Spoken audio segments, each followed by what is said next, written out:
अमरावतीत चोरट्यांनी पुन्हा एकदा पोलिसांना थेट आव्हान दिलं आहे। उच्च अधिकाऱ्यांच्या निवासस्थानी ट्रकद्वारे सामान शिफ्टिंग करीत असताना महिलेच्या 4 चाकी गाडीतील 5 लाखांहून अधिक किमतीचा सोन्या चांदीचा ऐवज अज्ञात चोरट्यांनी लंपास केला आहे। आता प्रश्न असा की इतक्या कडक सुरक्षेच्या परिसरात चोरटे एवढं मोठं काम करून निसटले तरी कसे? पाहूया हा संपूर्ण रिपोर्ट।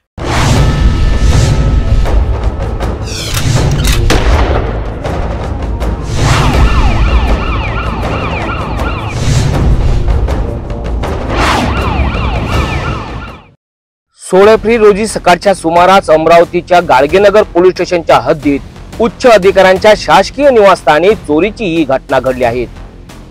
फिर्यादी महिलेच्या पतीची दुसऱ्या जिल्ह्यात बदली झाल्याने सामान शिफ्टिंग करिता ट्रक बोलावण्यात आला होता।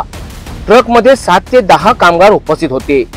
या दरम्यान फिर्यादी महिलेने आपल्या 4 चाकी वाहनाच्या सीट खाली ठेवलेली एक काळी बॅग गायब झाली। 5,24,500 रुपये किमतीचा मुद्देमाल गहाळ झाला।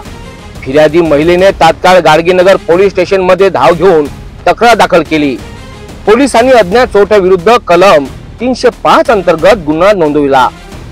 घटनास्थळी पोलीस, डॉग स्क्वॉड आणि फिंगरप्रिंट तज्ञांनी पंचनामा केला। सदर परिसरात यापूर्वी सुद्धा अशा प्रकारच्या चोरीच्या घटना घडल्या आहेत। या घटनेमुळे उच्च अधिकाऱ्यांच्या सुरक्षेवर सुद्धा आता प्रश्नचिन्ह निर्माण झाला आहे।